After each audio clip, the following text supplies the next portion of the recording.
All right, y'all. Welcome back to Discrete. For those of you who are seeing this online, I got a few students here in the audience. Three family members. One of which is running away from me.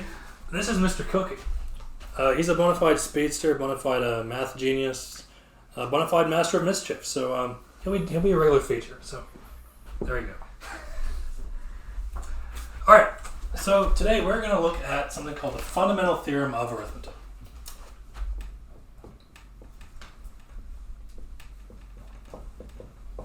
Some of you may have seen this already in an algebra class or algebra 2 class.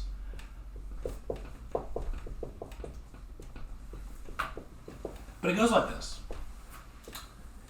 Any whole number in the world, or natural number, has to be a positive whole number, a natural number.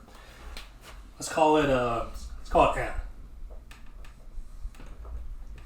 You can always break up n into a sequence of primes. So let's say first prime, P1, of course, is like 2. First prime. We can raise that to some power, K1. Likewise, going up from 2 to 3, let's say that's the second prime. Raise to some unique power, K2, P3, K3, and dot, dot, dot, you know. K can be any number? It depends on what n is. Okay. So the fundamental theorem says we can, whatever whole number you pick, you can always break it up into a string of prime numbers raised to a certain power. Okay. And I mean, we don't know, this are infinite many primes, so this could go on for quite a while, but let's call the last prime in the sequence, call it Pn.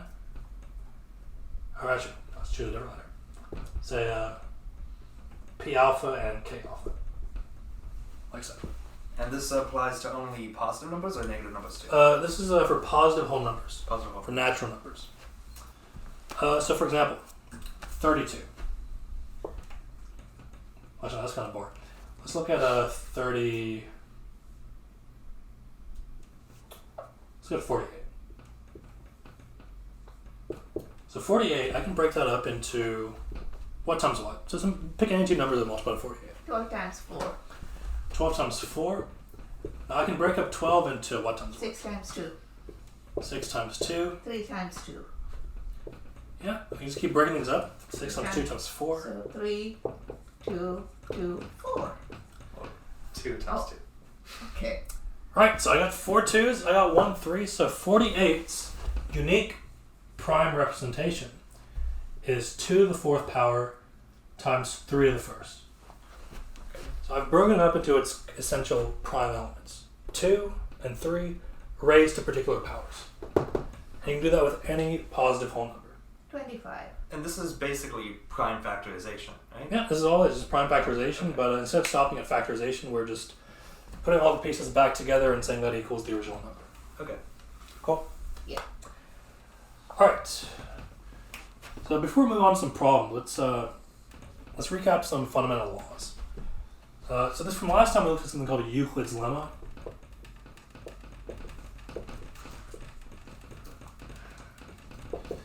Which goes like so.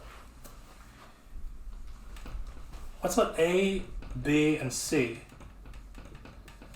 be integers, positive or negative. So remember, that capital Z is the set of all integers.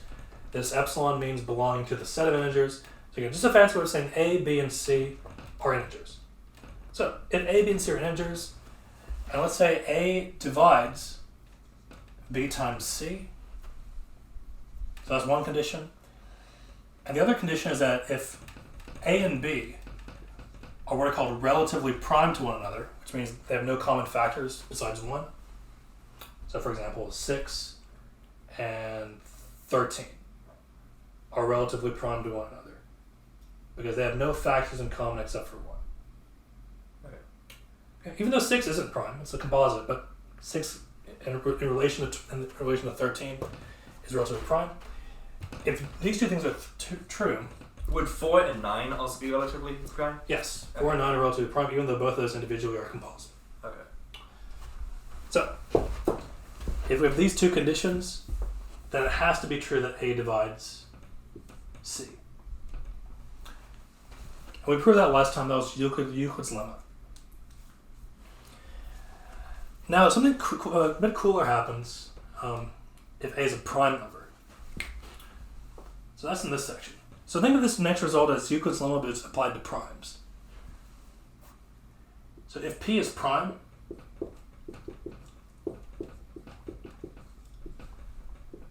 and if P divides the product of B and C, then it has to be true that either P divides B or P divides C. Now I'm going to leave this to you guys as an exercise for a little bit later, because I want you guys to try proving this. But you can use Euclid's lemma in doing this proof. So it's not too much of an extension from that. But anyway, that's really all it for the concepts today. I want you guys to look at some problems now. So, first problem. Now it turns out that if we got a prime number that happens to be one more than a multiple of 3,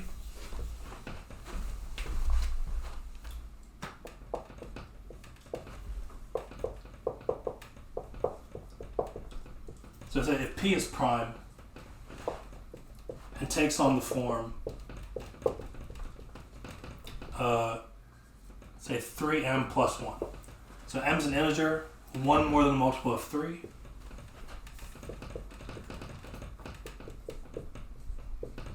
Then it also has to have the form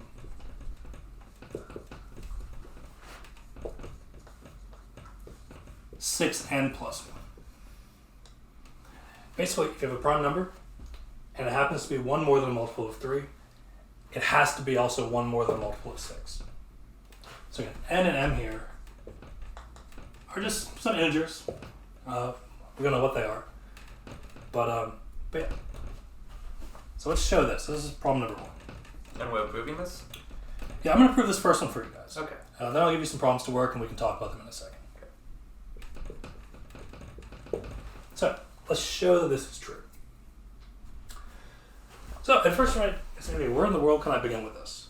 But, let's look at this here. So, let's take any number that's 1 more than a multiple of 3. If I note that m, it's an integer, so it could be even or odd, yes?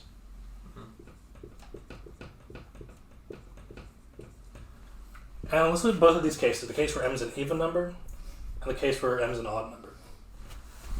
Now, mathematically, what's a better way of representing m as an even number? Rather than just saying m is equal to even. 2 times a variable, let's say b, where Yeah, we can say that. 2 times b, where b is some. integer. Yeah, so some integer b. So, all I do is I take 2b, stick it in that guy. So I have 3 times 2b plus 1 is p. And that's 6b. Plus 1. 6b plus 1.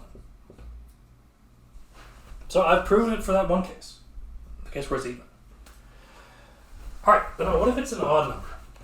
Let's say m is equal to odd. How can I represent that mathematically?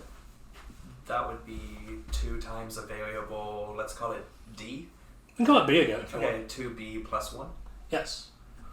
Any odd number is 1 more than a multiple of 2. Right. Does it make sense? Mm-hmm. Victoria, okay? Yes. Okay. Alright. Alright, so in this case, you get p equals 3 all times 2b plus 1 plus 1. Now what can I do from there? It's same as that. No, it's a slightly different argument here. 2b plus 1 is also an integer. So, well, that takes us back to the last step. Would you distribute it? Yes, let's just get rid of those parentheses. Yeah. By distribution. 6b plus 3 plus 1. So this leaves us with 6b plus 4. It's not quite 6p plus 1. Mm-hmm. So it's not what we want. So if we proceed this way, we have to do a slightly different argument. So tell me this. 6b and 4 have what in common? 2. 2. Yeah. Yeah. So what can I do? Divide both sides by 2. Not divide, but You can factor out Yes. of 2? So in the case where m is an odd number, p is always going to take the form 2 times 3b plus 2. Okay. Yes? Yep. All right. Now comes a bit of analysis. This number here is always greater than 1, yes? Yes. Right? It's a whole number always greater than 1. It's an integer greater than 1. 2 times an integer greater than 1. Can that ever be a prime number? No. No. So never prime.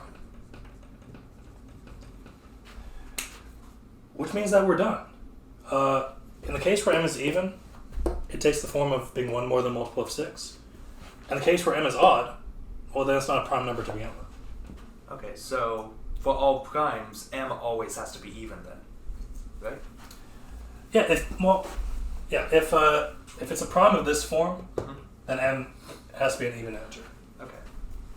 Good. And if it's even integer, then it takes this form even. Again, we could have used change the b to an n to get it to match this form here, but it's just a letter difference. Here we used n, here we used b, but if you want, you can just change the b to an n in your notes.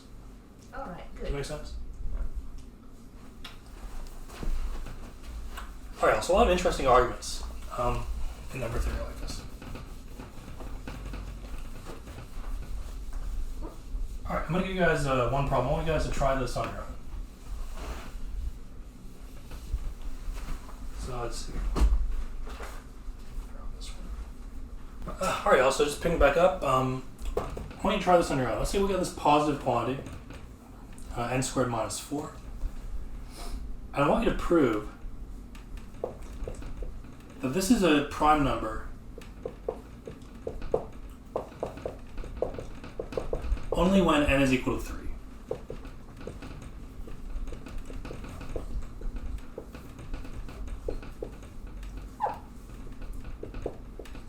So again, n is any natural number, positive whole number. Show that n squared minus 4 is a prime only when n is equal to 3.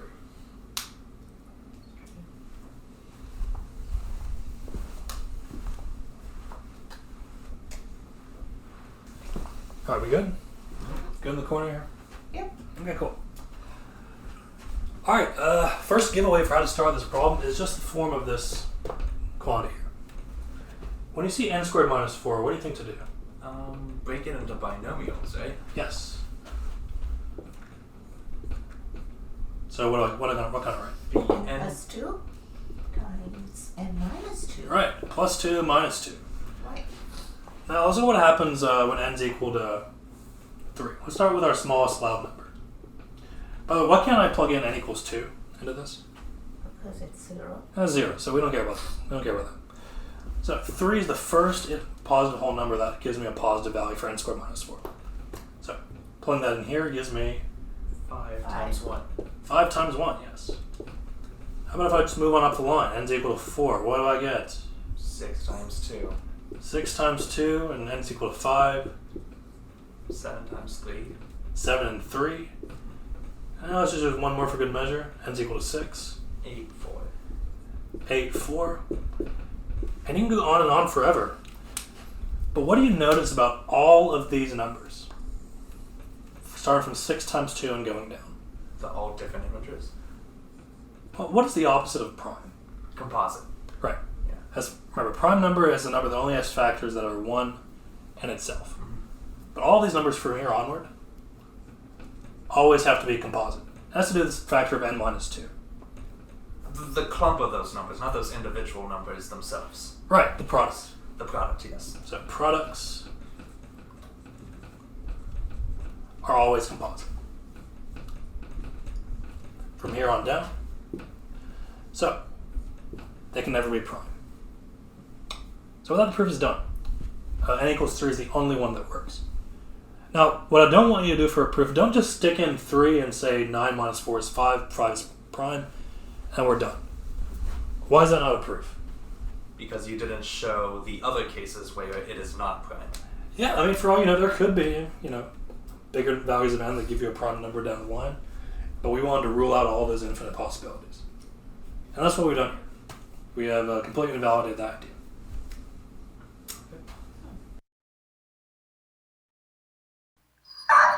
Just a small bit. Just watch your paws.